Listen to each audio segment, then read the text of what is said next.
Assalamualaikum warahmatullahi wabarakatuh. Izinkan perkenalkan, nama saya Muhammad Abu Yazid Susnuriza, NIM 20231043 dari kelas analisis data multivariat. Kali ini saya akan mempresentasikan mengenai studi case 2, yaitu uji missing value, outlier normalitas data, homogreditas, dan linearitas. Next. Untuk uji missing value, di sini ada output menunjukkan bahwasannya missing value pada masing-masing variabel. Untuk yang memiliki missing data, yang pertama ada tabel usia, berat, tinggi, income, jam kerja, olahraga, dan minum.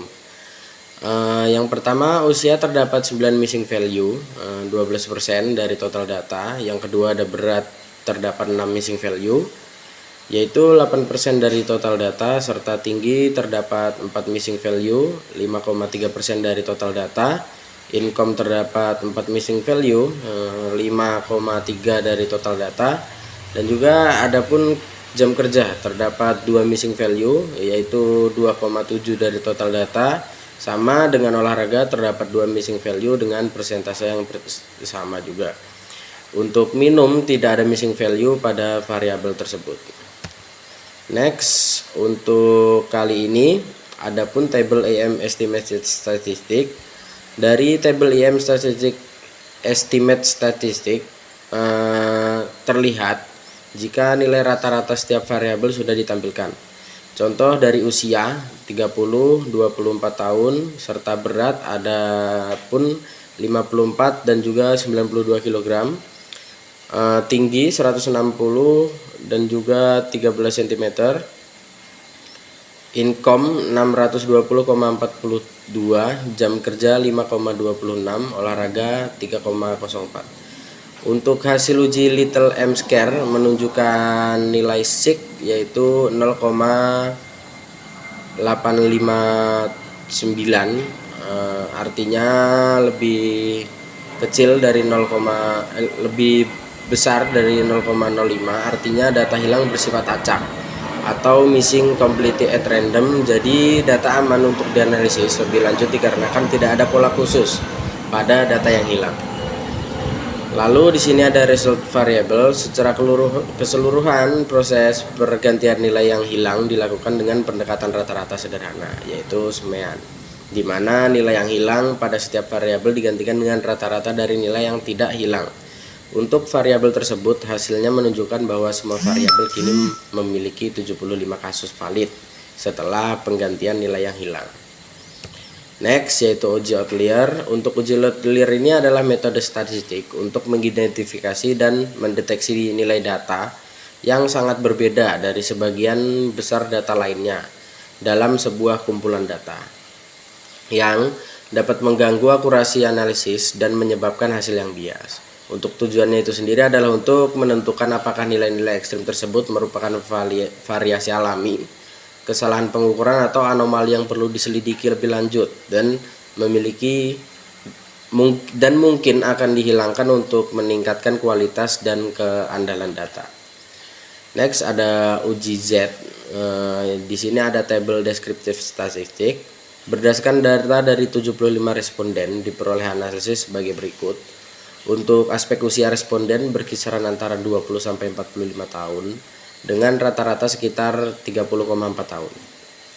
Untuk berdasarkan hasil uji Z, variasi usia responden tergolong moderat sehingga sebagian besar responden berada di sekitaran usia rata-rata. Untuk aspek berat badan, responden memiliki rentan dari 35 kg hingga 120 kg. Dengan rata-rata 55,7 kg berdasarkan uji Z, terdapat variasi yang cukup besar sehingga ada responden dengan berat badan lebih rendah maupun lebih tinggi dari nilai rata-rata itu sendiri. Untuk pendapatan responden berkisar antara 400 hingga 1000 dengan rata-rata 623,7. Hasil uji Z ini menunjukkan variasi pendapatan cukup tinggi, artinya terdapat perbedaan pendapatan yang signifikan antara responden itu sendiri. Lalu untuk aspek tinggi badan responden berada di rentan 148 hingga 190 cm, di mana dengan rata-rata 160,3 Hasil uji Z menunjukkan penyebaran data relatif kecil, sehingga sebagian besar responden memiliki tinggi badan yang tidak jauh berbeda dari rata-rata itu sendiri. Lalu untuk aspek jam kerja, responden per hari relatif sama, yaitu antara 5 sampai 5,5 jam dengan rata-rata 5,27, sehingga hasil uji Z ini memperlihatkan variasi yang sangat kecil, sehingga hampir semua responden memiliki pola jam kerja yang sama. Aspek olahraga responden berada di kisaran 2 sampai dengan 4,5 jam per minggu dengan rata-rata 3,05 jam. Berdasarkan uji Z, variasinya kecil meskipun tetap ada sedikit perbedaan antara individu. Lalu ada box pilot, di sini menunjukkan berdasarkan hasil valuasi dengan box plot pada variabel usia dapat dilihat bahwa data tersebar pada rentan 20 hingga 45 dengan median berada di usia 30. Sebagian besar data atau mayoritas responden berada dalam rentan 26 sampai 35 tahun. Tidak terdapat outlier pada variabel ini sehingga distribusi usia tergolong normal dan juga stabil, sehingga data usia dapat digunakan langsung dalam analisis multivariat tanpa perlu penanganan kasus terkait nilai ekstrim tersebut. Untuk berdasarkan hasil valuasi dengan box plot, pada variabel berat terlihat bahwa mayoritas data berada pada rentan 35 sampai 30 sampai 80 dengan median sekitar 50, namun terdapat dua data yang keluar dari pola umum, yaitu nilai 100 dan 120. Kedua nilai ini terdeteksi sebagai outlier. Keberadaan outlier ini menunjukkan adanya individu dengan berat jauh di atas mayoritas responden, sehingga perlu dipastikan apakah data tersebut valid atau merupakan kesalahan pencatatan saja. Lalu ada uji normalitas. Uji normalitas adalah sebuah uji yang dilakukan dengan tujuan untuk menilai kesebaran data pada sebuah kelompok data atau variabel. Apakah sebaran data tersebut berdistribusi normal ataukah tidak. Untuk tabel yang ada dalam layar yaitu test of normality. Untuk hasil uji normalitasnya yaitu variabel usia berdasarkan uji Kolmogorov-Smirnov dengan sig 0,200 dan Shapiro-Wilk sebesar 0,095, nilai signifikansi lebih besar dari 0,05. Hal ini menunjukkan bahwa data usia berdistribusi normal. Variabel berat berdasarkan uji Kolmogorov-Smirnov dengan sig 0,001 dan Shapiro-Wilk sebesar 0,001, nilai signifikansi lebih kecil dari 0,05. Hal ini menunjukkan bahwasanya data berat tidak berdistribusi normal. Lalu untuk jawaban itu sendiri, berdasarkan Q&Q plot variabel usia, terlihat bahwa titik-titik data cenderung mengikuti garis diagonal dan tidak menunjukkan penyimpangan yang signifikan. Hal ini menandakan bahwa distribusi data usia mendekati normal. Sementara itu pada Q&Q plot variabel berat, titik data di bagian tengah relatif mengikuti garis diagonal, tetapi pada bagian ekor terlihat adanya penyimpangan yang cukup jauh. Beberapa data terlihat sebagai outlier di sisi kanan grafik. Hal ini menunjukkan bahwa distribusi data berat tidak sepenuhnya normal, dengan kecenderungan adanya penyimpangan pada ekor distribusi, sehingga data berat dinyatakan tidak berdistribusi normal. Lalu ada pada grafik Distrait Q&Q plot variabel usia, terlihat bahwa titik-titik data sebagian besar tersebar di sekitaran garis horizontal 0 dengan penyimpangan yang relatif kecil dan tidak membentuk pola tertentu. Hal ini menunjukkan bahwa distribusi data usia mendekati normal, sehingga asumsi normalitas dapat diterima untuk variabel ini. Untuk sementara pada grafik Distrait Q&Q plot variabel berat, terlihat adanya titik yang menyimpang cukup jauh dari garis horizontal 0, terutama pada nilai observasi yang lebih tinggi. Pola ini menandakan adanya outlier serta penyimpangan distribusi yang cukup besar, sehingga kondisi ini menguatkan hasil uji sebelumnya bahwa data berat tidak mengikuti distribusi normal. Untuk homoskedatitas, di sini adapun tabelnya menghasilkan uji homogenitas varian. Variabel tinggi mempunyai sig lebih kecil daripada 0,05 pada mean dan trimen mean. Artinya variansinya tidak homogen, sedangkan variabel jam kerja mempunyai sig lebih besar dari 0,05 pada variasinya bisa dianggap homogen. Lalu dari grafik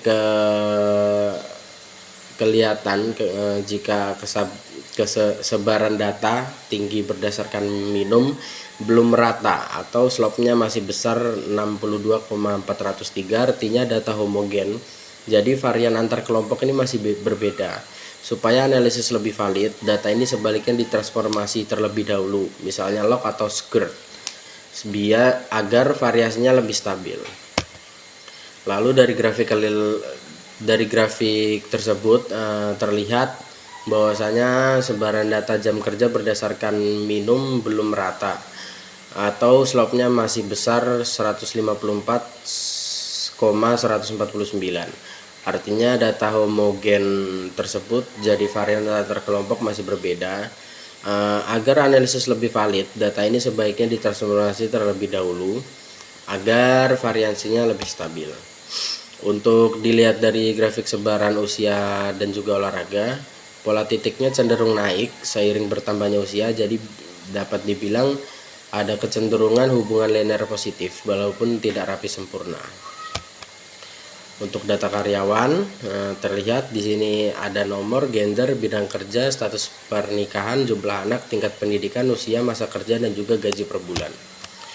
Untuk uji missing value dari tabel di atas dapat dilihat bahwa seluruh variabel memiliki nilai count 0, yang berarti data tersebut tidak memiliki missing value.